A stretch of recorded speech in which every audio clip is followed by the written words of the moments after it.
bitch right here. This one. So listen to this, people. Listen to Keith. This is the Masters of the Universe Club. This is a podcast. And we are a club, literally, whose goal is to help you master your universe in bite-sized chunks, one little bit at a time. So today we're going to try to keep this podcast kind of short, if we can. But we're going to try to help you master your universe, one little bite-sized chunk at a time. And I'm holding a book, Dan was holding a book a moment ago called The Miracle Morning. And we are reading this book chapter by chapter, and we're bringing you our favorite parts chapter by chapter, and we're reading chapter 1 today, right? Yeah, that's correct. And we're talking about chapter 1. This is our first Masters of the Universe podcast. Yeah, I've put out a few, but this is the first official. I put out, I've done 2 books, reviews of 2 books, chapter by chapter, on the channel. But nice. but I think, so I'm going to call this, I don't even know. All right, well, it's my first time joining. It's Dan's first time. It. Yes, and Keith and I have been friends for most of our lives since our early college days, and I'm just thrilled to be here because this self-improvement thing, I think, Keith, you really started this before I did, the road to this kind of stuff. And spoiler alert, you read this book. Yeah. And you're already a practitioner, if I'm not mistaken, about a lot of what's going on in here. Yeah. But this is my first time, my first read through. So you're getting my sort of first reactions here. Good. And then, of course, you'll have some more insights having reading it for the second or third time, or however many, and being a practitioner. So okay. So let me stop you there, because I want to just clarify. I'm not exactly a practitioner. Because I haven't exercised in 3 days. I would say I meditated this morning, but I haven't journaled in a while. There's a lot of prescriptive bits in this book with regards to what you're supposed to do to become this optimized person. And I won't even say it that way, actually. I'd rather put it in these terms. If you don't know what it looks like to love yourself, I think that this book I don't think he says that in this book, but I feel like this book is like, how do you love yourself? How do you do the things that make you feel good? How do you take care of your body and your mind and your soul, So there's meditation, all these things. Anyway, so we don't want to spoil it because the book goes into each of these things. Sure. We're just talking about the first chapter.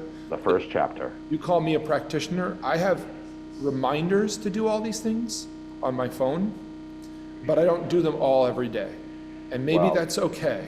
It is okay. You know why? Because there's a saying that we have in recovery, actually, which is progress, not perfection. Okay? Beautiful.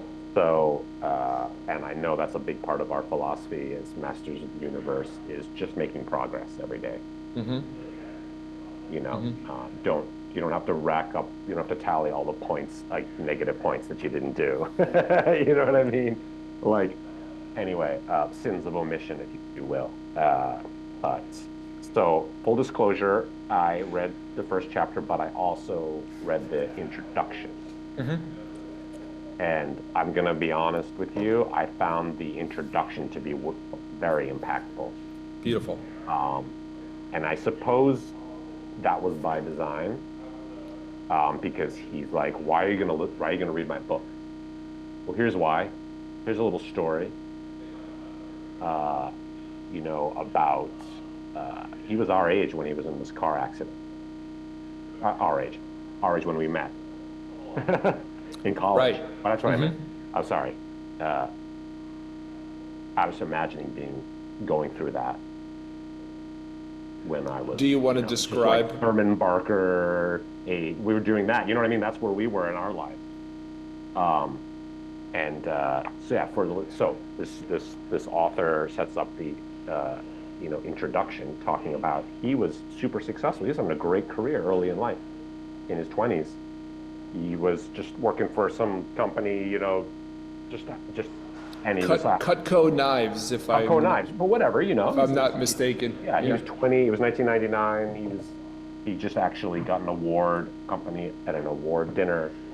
He gave a great speech. He got a standing ovation. He's driving home. He's just like, oh man, I'm the master of my universe. Boom, gets hit by a drunk driver, and the list of injuries, like, this guy should be dead. And it was a long road to recovery, but I found it really inspirational. And then I was like, okay, I'm going to read this guy's book. If nothing else, because if he went through this and the outcome was he's this incredibly helpful, impactful person, that's how he dealt with that adversity. This guy probably has a few things worth absorbing. And he did recommend grabbing a pen. In the introduction, he's like, grab a pen before you start. There it is.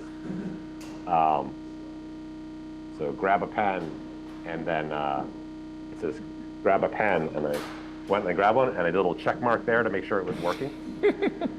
But there actually wasn't too much in the first chapter that really needed it, and if I'm going through here, the only thing I kind of bracketed was at the end of the day, parentheses, and the beginning, the only thing we control is ourselves. What we do, who we become, and how we choose to show up for others. Just stood out to me. I was like, I like this guy.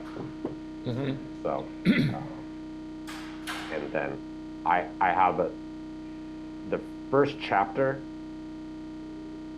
really seems like just a warm up. There wasn't a ton. It's like he's sort of just like laying the ground, and half this chapter was, but what if I'm not a morning person? I'm like, don't worry, but I am a morning person. It's fine. Like, you know what I mean? I don't need the pat on the shoulder. Like, I actually am a morning person. So right. I'm cool with that. That's part of actually why I got this book. You recommended it. I'm already up in the morning. I'm a morning person. And I realized that I had like the shittiest morning routine. I was like, well, this is my alone time in the day before everything gets going, and what am I doing? So I was like, oh, this seems perfect. So that's my first reaction. I'm going to add to what you said, because actually, not only did he, so that car accident, when Dan said that he got into a horrible car accident, it's horrible. It's horrible to the point where you read it and it is quite graphic. Yeah. And he wasn't supposed to live. He wasn't supposed to walk again. They weren't sure if he was going to keep his eye or even see again. He and his car were one and the same. He was just really sandwiched in there. It took them I can't remember how long it took him to get him out of there. Died. And he was dead for like 6 minutes, where it's like brain dead zone, you know? So regardless of what this guy says, he's clearly exceptional in a lot of ways, with or without the book. But on top of that, he actually, so I don't know if you remember this may or may not be in the first chapter, in the introduction rather, but he also had cancer. He mentioned rare it cancer. He mentioned it in passing. Yeah. And he used some of the stuff in this book to, get through cancer as well and beat cancer, in addition to having this whole, I guess maybe countrywide or potentially worldwide movement where lots of people are doing the miracle morning. And like I said to Dan, I'm not doing the miracle morning. I'm doing it whenever I do one or more of these things every day or every other day as I can. But I do find them helpful. I'll boil it down just to give you like an idea of the introduction. There's also a documentary on Amazon that you can watch if you want to get kind of like the nutshell picture of it as well. But he was having a hard time in life. He was broke or not succeeding in his job or whatever, and he said, well, what can I do to become successful? He asked his friend said, you have to exercise. That's the number one thing. Then he said, I'm going to just do research and see what other people said. And then a bunch of wealthy, successful people said, different things, but he noticed that it was the same 6 things. The savers. And they stand for silence, which is meditation. A, affirmations. V, visualizations. E, exercise. R, reading. And then the last S is scribing or journaling. So for the sake of the acronym, he made up other words to make the acronym SAVERS, but it stands for, well, I just said it, but I'll say it one more time. Meditation. Silence, meditation, affirmations, visualizations, exercise, reading, and journaling. Those are the 6 things that, and he thought, if I cram all these things into every single morning, I'll be a superhuman. Right? So that's the gist of the book. I did pick out 2 little things from the first chapter. The introduction was very long, but it was very impactful. Yeah. But I picked out 2 quick little blurbs from the first chapter.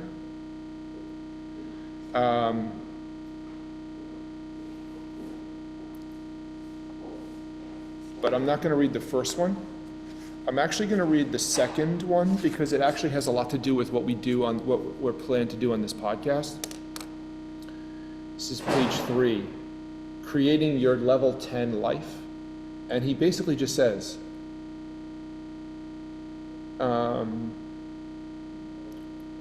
the problem is, this is a negative statement, but so take that with a grain of salt because I don't want to ever be negative, but the problem is that few people are dedicating time each day to becoming the level 10 person they need to be, the person who's capable of creating and sustaining that life, this great level 10 life. He goes on to say, and this is the important part, I believe a commitment to daily personal development may be our greatest opportunity as individuals and collectively as a society. So for me, I actually just thought that was kind of like resonated with what we're doing on this podcast. 2 things. I think that the better we are as individuals, the more we can, impact others and give back and raise the level of society, which will also raise us individually. Mm-hmm. And I'm not kidding. When you and I got on this call today, and this is the first one we're doing, we've been planning this for a long time, I actually teared up a little bit that we're actually got this started because I feel so happy that we're actually making this happen, because this, I think, is probably the most important kind of mission we could have in life. And it can start with just me and you, but the more people we bring into the fold, the better our lives are going to be. And what really struck me today was that you getting on here with me, like I just told you, you said, oh, you're a practitioner. No, I'm not really a practitioner. I've been doing this really half-assedly for a while, but just getting on this call with you today is making me feel like, and I probably would exercise later today, and I probably meditate a little bit, probably too, no matter what happens, but getting on the call with you today actually is more inspiring for me. And it's like, okay, you're gonna do one of those things or both of those things today. And there's 6 things, but like the exercise is the non-negotiable for me. But so even though I brought this project to you, you're just getting on this call with me is you're bringing it to me. You're helping me by doing this. And my hope is that we're helping someone else. And whether it's somebody who just watches this, or we actually physically bring another person into the fold and say, okay, now you're part of this. And it's this book now, but it could be, it's like we talked about other books too. There's going to be a million of them. We'll just keep it going, whenever we can. So that's what I think is sort of like the mission, is that commitment to daily personal development may be our greatest opportunity as individuals and collectively as a society. I mean, we could actually change the world just by doing this. That's possible. That's my belief. I had an emotional reaction, started reading this book too. Yeah. and I think it wasn't so much. I mean, the writing's straightforward. It's cool. It's cool as information, but he's not, whatever. It wasn't like that. The writing was just so amazing that I started getting an emotional reaction. But I just sort of realized, uh, well, I'm not exactly sure why I had such a reaction, but maybe it was the sense like, geez, I really have been wanting to do this. I really have been. Uh, it was a sense of relief, almost. I don't. It's a little hard to describe, but I was getting a little emotional. I was like, I'm just okay. All right, I'm gonna go with it. I take it as a good reaction. Like I like, I don't shy away from having emotional reactions. Feeling numb and shut off is like, it's the opposite of where I want to go in life. Mm-hmm. So I was like, oh, okay, let me go. Let's go. Mm-hmm. And maybe I'm bringing some accountability because now I'm here and you're like, uh-oh, he called me a practitioner. Uh-oh, maybe I'll journal tomorrow morning. I've never journaled. It's the one thing on my list that I've never done. And I was just thinking, oh, what does that mean? But let's discuss that as we go through the book. These things will come up, so we will get ahead of ourselves. But, I just want to say reading the introduction and the first chapter has gotten me totally jazzed. Mm-hmm. Mm-hmm. And I'm really happy to hear you say that. Part of me gets nervous when I start going. I feel like we're going in the right direction, and I feel like, oh God, what could go wrong? But that's my whatever. That's my trauma or whatever. But I do think that what it makes me think of is that as long as we keep at it, as long as we have some level of consistency, we're going to be okay. And I think, yeah. So and it's the dude has a very powerful story, so it is very moving, and then also the fact that he was able to help other people and change people's lives.